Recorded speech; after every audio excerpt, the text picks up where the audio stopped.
Hello folks, how are you all doing? Rachel here from Beads by Chill. Let me show you what I'm going to be teaching you. So we have a knotty necklace, and let's just get it in a little bit closer, with a button fastening at the back. Let's get started. First of all, I'm just going to tell you what materials I'm using. Now, obviously, you can improvise on this. This is something that I would use for kumihimo if I'm doing beaded kumihimo. It's called Eslon. It's a very fine thread, but it's very strong. I'm going to be using it double, and so I've got that. The most important thing, there's no tools except a pin, and without the pin it will be a little bit messy and I will show you later the importance of the pin. Any old button, we only really need 2 holes, but you can condense a 4 hole if that's all you've got. Large hole beads, and I put an emphasis on the large hole because otherwise you could be faffing around for a while. Another key component as well is sometimes your ends can fray. So it's a good idea to have some nail varnish. So I'm going to do the tutorial, show you how to start, how to get the knots closer, how to finish. Now, because you've got to allow for the knots, I would suggest that you work on the principle of around 3.5 times your length. So for example, if you go in for a standard 18 inch, that would equate to 63 inches, which is what I've cut. So to begin with, bring both ends together and we're going to thread on the button. Bring both of your ends together and then thread those ends through your button. Okay, so pull the button all the way along until you get to the bit where you've got the middle, and then we're going to tie a knot. Wrap around my fingers and then put that in there like so. Now I'm going to get my pin.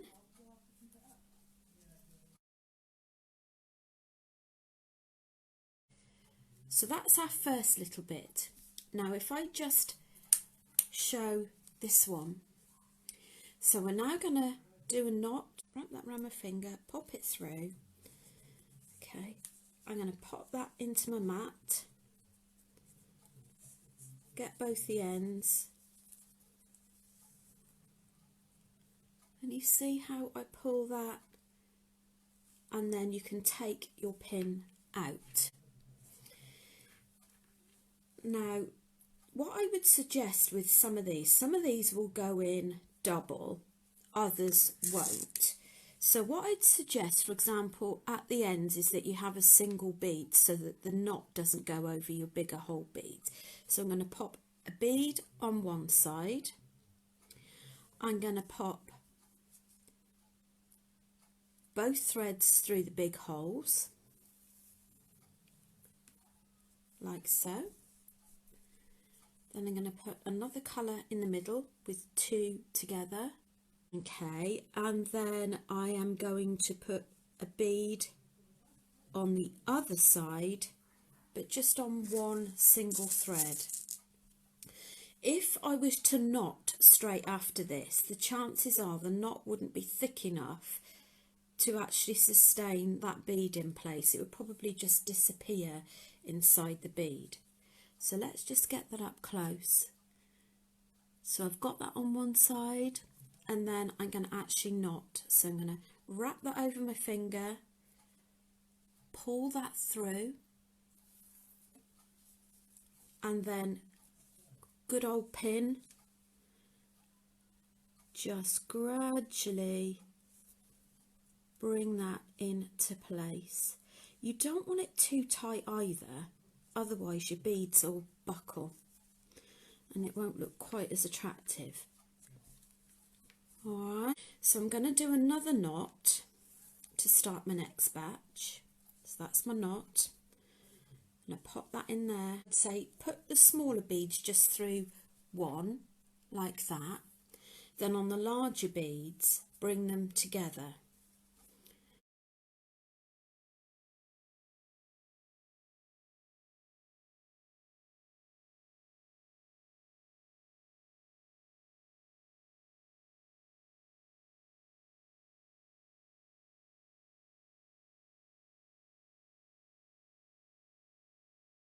These beads that I'm using are called rondelles. Now they're not crystal rondelles, they're rondelle seed beads, which are really, really large seed beads.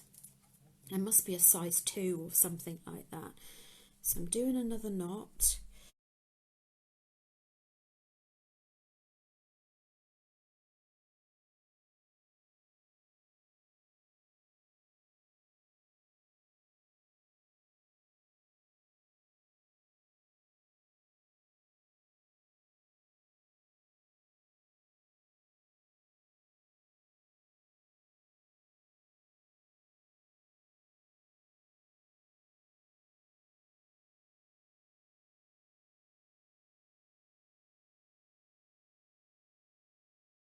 I'll just show you the middle.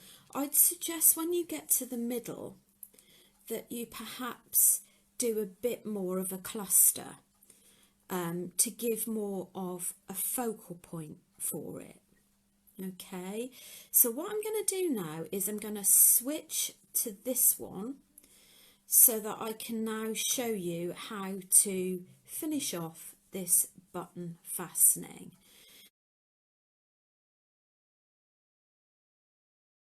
So we're going to do an overhand knot again. Pop your pin in and pull it. Now we're going to do another knot, but what you want to do is to make sure that the knot is wide enough for your button to go through it, but you also don't want it to slip out either.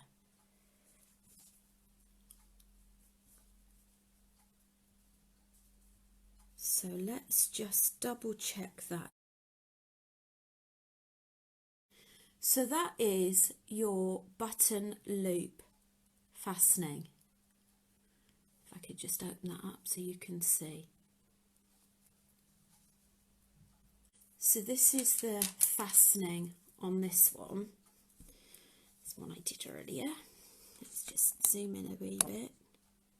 So this is your fastening, your button fastening, and I thought it just adds a really nice touch if you've got some cute little beads on the dangle element there.